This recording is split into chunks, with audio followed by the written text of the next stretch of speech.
Right, so that's the introductions and the welcomes. What I'll do now is tell you a little bit more about the course outline. So starting with today, the first session is about pharmacovigilance and pharmacoepidemiology. So we'll get to that in just a moment.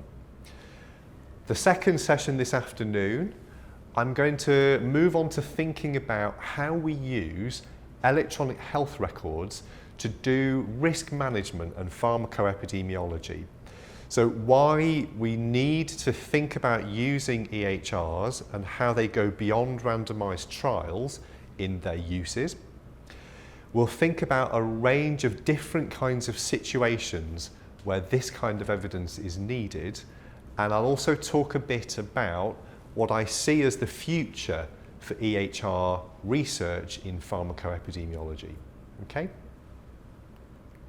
And then for those of you who are able to join us on Friday, so first of all, Masao will give you a presentation about a case study of medication harm assessment and how we would do that within an EHR database, and detailed steps that you'd need to think through in order to do it.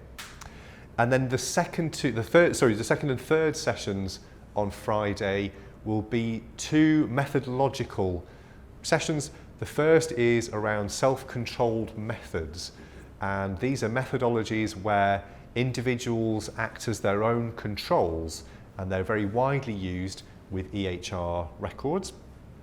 We'll talk about when you would choose to do it, why you would do it, and what the key advantages are over other kinds of methods. And then finally, we'll talk about propensity scores. Again, you may have heard the use of propensity scores, they may be less familiar to you.